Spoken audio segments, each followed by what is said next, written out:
নমস্কার, দেখছেন Birbhum news TV. আজকের বিশেষ সংবাদ। শুরুতেই হেডলাইন্স। টানা 14 ঘন্টা জেরার শেষে মন্ত্রী চন্দ্রনাথের ঘর থেকে উদ্ধার 41 লক্ষ টাকা। ভাঙড়ি সৃজনের প্রচারে বাধা, হুমকি সিপিএম কর্মীদের, অভিযুক্ত টিএমসি। লোকসভা নির্বাচনের মুখে বাংলায় উদ্ধার আগ্নেয়াস্ত্র, অশান্তির ছক। কলকাতা হাইকোর্টের বেআইনি নির্মাণ ভাঙার নির্দেশ বিচারপতির। মৌহা মৈত্রের আলিপুরের ঠিকানায় আচমকায় সিবিআই হানা, চলছে তল্লাশি। নিশীথ প্রামাণিকের বিরুদ্ধে আছে একাধিক মামলা। ভোট প্রচারে অস্ত্র করছে তৃণমূল। সাংবাদিক বৈঠকে রণংদেহী কুণাল। মৌহার বাড়িতে তল্লাশি নিয়ে বিজেপিকে তো 19-এর তুলনায় তৃণমূল অনেক ভালো ফল করবে, আত্মবিশ্বাসী অভিষেক। আসছি বিস্তারিত খবরে। নিয়োগ দুর্নীতি মামলায় প্রায় 14 ঘন্টা ম্যারাথন তল্লাশি ও জিজ্ঞাসাবাদের সম্মুখীন হলেন অনুব্রত মণ্ডল ঘনিষ্ঠ বোলপুরের তৃণমূল বিধায়ক তথা রাজ্যের ক্ষুদ্র, মাঝারি ও কুটির শিল্প মন্ত্রী চন্দ্রনাথ সিনহা। নিয়োগ দুর্নীতি মামলায় ম্যারাথন জিজ্ঞাসাবাদের পর বেরিয়ে অনুব্রত ঘনিষ্ঠ মন্ত্রী চন্দ্রনাথ সিংহ বলেন, যা জিজ্ঞাসাবাদ করেছেন সব উত্তর দিয়েছি। প্রায় 14 ঘন্টা তার বাড়িতে তল্লাশি চালিয়ে পেন ড্রাইভ সহ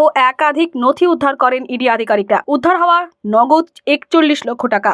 উদ্ধার হয়েছে বিপুল অঙ্কের টাকা, বাজেয়াপ্ত করেছে তদন্তকারী সংস্থা। মহিলা অফিসার সহ 9 জন ইডি আধিকারিকের ম্যারাথন তল্লাশি ও জিজ্ঞাসাবাদের সম্মুখীন হন চন্দ্রনাথ সিনহা। শিক্ষক নিয়োগ দুর্নীতি মামলায় ধৃত তাপস মণ্ডলকে জেরা করে মন্ত্রী চন্দ্রনাথের নাম উঠে এসেছে। ইডি সূত্রে এমনটাই জানা যাচ্ছে। চন্দ্রনাথের স্ত্রী তথা বোলপুর পৌরসভার 21 নম্বর ওয়ার্ডের তৃণমূল কাউন্সিলর মণিকুন্তলা সিনহাকেও জিজ্ঞাসাবাদ করে কেন্দ্রীয় সংস্থার গোয়েন্দারা। ইডি সূত্রে জানা গিয়েছে, শিক্ষক নিয়োগ দুর্নীতি মামলায় ধৃত তাপস মণ্ডলকে জেরা করে উঠে এসেছে মন্ত্রী চন্দ্রনাথ সিনহার নাম। 100 জন প্রার্থীর নামের তালিকা তৈরি করে অর্থের বিনিময়ে চাকরি পাইয়ে দেওয়ার অভিযোগ ওঠে। আর এই মর্মে মন্ত্রীকে ম্যারাথন জিজ্ঞাসাবাদ করেন কেন্দ্রীয় সংস্থার গোয়েন্দারা। পরে তার বাড়ি থেকে বেশ কিছু নথি, পেনড্রাইভ, মোবাইলের কথোপকথনের রেকর্ড ও মেসেজের তথ্য সংগ্রহ করেন তদন্তকারী অফিসাররা। এছাড়াও মন্ত্রীর দেওয়া বয়ানও লিপিবদ্ধ করা হয়। মন্ত্রী বলেন, যা জিজ্ঞাসা করেছেন সব প্রশ্নের উত্তর দিয়েছি, তদন্তে সহযোগিতা করেছি, আশা করি সব কিছুরই উত্তর ইডি পেয়েছে। টাকার বিনিময়ে প্রশ্নকাণ্ডে বহিষ্কৃত সাংসদ মৌহা মৈত্রের আলিপুরের একটি ঠিকানায় তল্লাশি চালাচ্ছে সিবিআই। কেন্দ্রীয় সংস্থা সূত্রে এমনটাই খবর।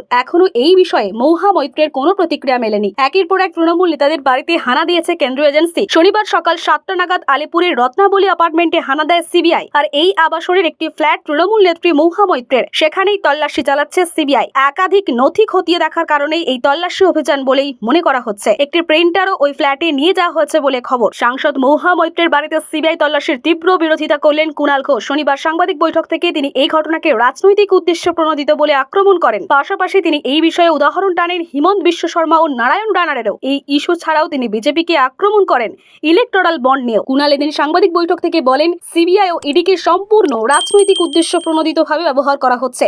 এজেন্সির অপব্যবহার করা হচ্ছে। সংসদীয় কমিটিতে বড়সড় চক্রান্ত হয়েছে। কারণ তিনি দুর্নীতি নিয়ে কথা বলেছেন। তাকে অশ্লীল ইঙ্গিতকারী প্রশ্ন করা হয়। ষড়যন্ত্রের চিত্রনাট্য চলছে, তাই সিবিআইকে লেলিয়ে দেওয়া হয়েছে। মৌহা লড়ছেন, লড়বে আর জিতবে। তার কাছে প্রশ্ন ছিল, অমিত শাহ দাবি করেছেন এবার তৃণমূলের আসন বাংলার অনেক কমে যাবে, বিজেপির শক্তি বাংলায় বাড়বে। তিনি উত্তরে বলেন, অমিত শাহ 2021 সালেও বলেছিলেন বিজেপি 200 আসন পাবে। আমি অমিত শাহের মতো গণৎকার নয়, কিন্তু যেটুকু বুঝেছি 2019-এর তুলনায় আসন সংখ্যা এবং ভোট শতাংশে নিরিখে তৃণমূল অনেক ভালো ফল করবে। ভোট প্রচারে গিয়ে বাধার মুখে যাদবপুর লোকসভার সিপিএম প্রার্থী সৃজন ভট্টাচার্য। কাঠগড়ায় তৃণমূল। শুধু তাই নয়, দেওয়াল লিখলে বাড়িঘর ভাঙচুর করার হুমকি দেওয়া হয় বলে অভিযোগ। ঘটনাটি ঘটেছে টনাটি পোলেরহাট থানার কোড়ালবেড়িয়া এলাকায়। জানা গিয়েছে, সিপিএম প্রার্থী সৃজন ভট্টাচার্যের সমর্থনে এলাকায় দেওয়ালে চুন দিয়ে আঁকতে যান সিপিএম সমর্থকরা। আর সেই সময় ফেলে দেওয়া হয় চুনের বালতি বলে অভিযোগ। শুধু তাই নয়, যে সকল কর্মীরা দেওয়াল লিখতে যান তাদের মারধরও করে বাড়ি ভাঙচুর করার হুমকি দেওয়া হয়। জানি ইতিমধ্যে সরব হয়েছে এলাকার বর্ষিয়ান সিপিএম নেতা তুষার ঘোষ। তবে এই ব্যাপারে এখনো তৃণমূলের পক্ষ থেকে কোনো প্রতিক্রিয়া পাওয়া যায়নি। তুষার ঘোষ বলেন, সিপিএম এর ছেলেরা সৃজনের সমর্থনে দেওয়াল লিখছিল,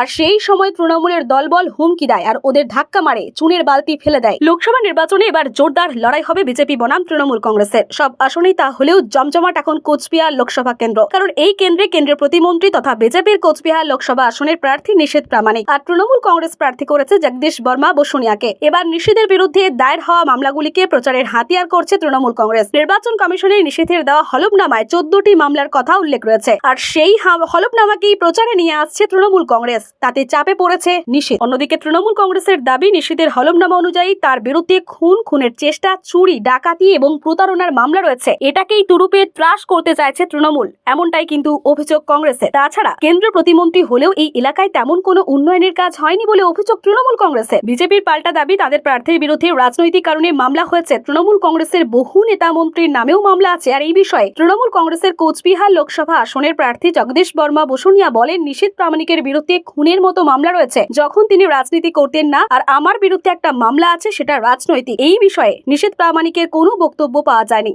তবে বিজেপির কোচবিহার জেলা সভাপতি সুকুমার রায় বলেছেন, আমরা বিরোধী দল করি, বিরোধী দল করলে 5-10টা মিথ্যে মামলা হবে, আর সেটা জেনেই রাজনীতি করি, তাতে ভয় নেই। তবে এগুলো যদি প্রচারে আসে তাহলে তার ড্যামেজ কন্ট্রোল করা কঠিন হয়ে পড়বে বলে মনে করা হচ্ছে। উত্তরবঙ্গে বারবার ছুটে এসেছেন মুখ্যমন্ত্রী মমতা বন্দ্যোপাধ্যায়। চা বাগান থেকে শুরু করে সাধারণ মানুষের দুয়ারে সামাজিক প্রকল্প তুলে দিয়েছেন। তার সঙ্গে যোগ হয়েছে জল, আলো, রাস্তার উন্নয়ন। সেখানে দাঁড়িয়ে এবার কেমন ফল হয় সেটাই এখন দেখার। গার্ডেন রেস বহুতল ভেঙে পড়ার জেরে 11 জন মানুষের মৃত্যু হয়েছে। আর এই ঘটনা নিয়ে এখন তোলপাড় রাজ্য রাজনীতি। এবার অন্য একটি বেআইনি নির্মাণ ভাঙা নিয়ে কলকাতা হাইকোর্টের এজলাসে চর্চায় জড়িয়ে পড়ল পুলিশ এবং কলকাতা পুরসভা। শুক্রবার বিচারপতি অমৃতা সিনহার এজলাসে কলকাতা পুরসভার অভিযোগ, নারকেলডাঙ্গার বেআইনি নির্মাণ ভাঙার ক্ষেত্রে পুলিশ অসহযোগিতা করেছে। পুরসভার ইঞ্জিনিয়ারকে ধমক দিয়েছে নারকেলডাঙ্গা থানার ওসি। পুলিশের পাল্টা অভিযোগ, অসহযোগিতা করা হয়নি, আদালতকে ভুল পথে চালাবার চেষ্টা করছে পুরসভা। দুপক্ষের বক্তব্য শুনে বিচারপতি নির্দেশ দেন, আজ শনিবার থেকে ওই বহুতল ভাঙার কাজ করতে হবে, আর বাড়ির একতলায় থাকা হোটেল খালি করে দিতে হবে। লোকসভা ভোটের মুখে রাজ্যে উদ্ধার আগ্নেয়াস্ত্র, একটি বন্দুক, 10 রাউন্ড গুলি, নগদ 1 লক্ষ টাকা বাজেয়াপ্ত করা হয়েছে। এছাড়া বিপুল পরিমাণ মাদক উদ্ধার করা হয়েছে, যার বাজার মূল্য কমপক্ষে 6 লক্ষ টাকা। জয়নগর লোকসভা কেন্দ্রের জীবনতলার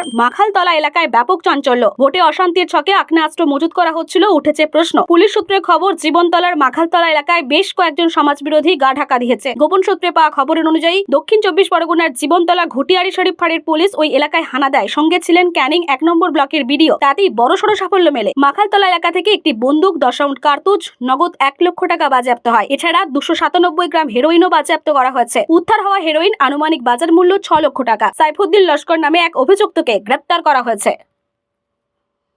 বাংলাদেশ থেকে চলে এসেছেন। এই ছিন্নমূল মানুষকে যেন কেউ উদ্বাস্তু বলতে না পারে, তাদের সহনাগরিকের মর্যাদা দিতে নরেন্দ্র মোদী সিএএ করে দিয়েছেন। কিচ্ছু করতে হবে না, কোনো কাগজ লাগবে না, আপনারা এটাতে ফিল আপ করবেন। আমি মমতা বন্দ্যোপাধ্যায়কে চ্যালেঞ্জ করছি, সিএএ এর জন্য যদি কারো নাগরিকত্ব যায় তাহলে আমি ইস্তফা দেব, আর যদি না যায় তাহলে উনি ইস্তফা দেবেন তো। শুক্রবার পূর্ব বর্ধমানের কাটুয়া স্টেডিয়ামে নির্বাচনী জনসভা করেন অভিষেক। বিজেপিকে নিশানা করে তিনি বলেন, সিএএ আইন পাশ হলো 2019 সালে, আর তা লাগু হতে 5 বছর সময় লেগে গেল। এটা জুমলা ছাড়া কি? সিএএ নোটিফিকেশন যেটা হয়েছে সেটা আরো একটা জুমলা। নোটিফিকেশনে 40-এর মধ্যে 38 পাতা ফর্ম। কোথায় যাবেন, কার কাছে ফর্ম জমা দেবেন তা বলা নেই। সিএএ এর কারণে অসমে 12 লক্ষ হিন্দু বাঙালি এনআরসির কবলে পড়েছেন। 98 নম্বর ওয়ার্ডের 33 বছরের তরতাজা যুবকের প্রাণ গিয়েছে। কাগজ খুঁজে পাচ্ছে না বলে আত্মহত্যা করেছেন। আপনাকে পাসপোর্ট দেখিয়ে প্রমাণ করতে হবে বাংলাদেশ, পাকিস্তান নাকি আফগানিস্তানের পাসপোর্ট আছে তা দেখাতে হবে। এটা জুমলা। আমি বলবো জুমলার ফাঁদে পা দেবেন না।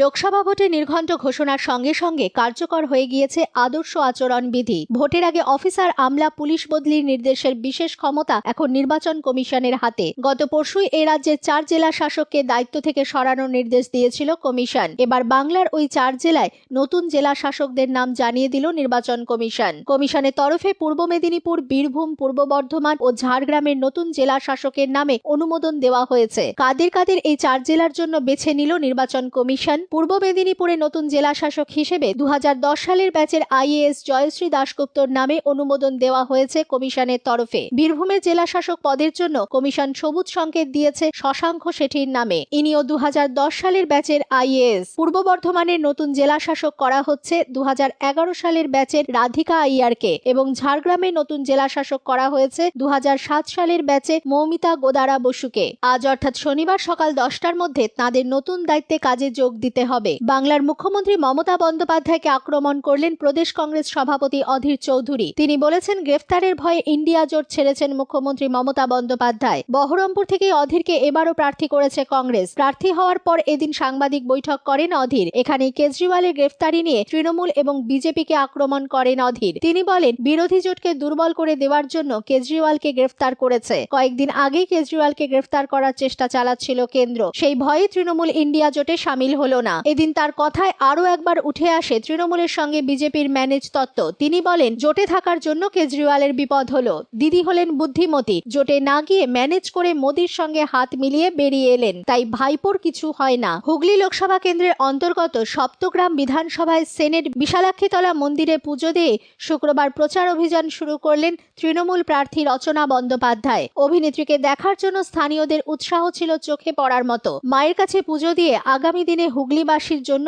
কাজের প্রয়াসে প্রতিজ্ঞাবদ্ধ হলেন রচনা বন্দ্যোপাধ্যায়। তৃণমূলের তারকা প্রার্থী জানান, আমি হুগলিতে এসে মানুষের ভালোবাসা পেয়ে আপ্লুত। আগামী দিনে হুগলির মানুষের জন্য কাজ করতে চাই। যত দিন যাচ্ছে ততই অভিজ্ঞতা হচ্ছে, আর পাশাপাশি দায়িত্বও বাড়ছে।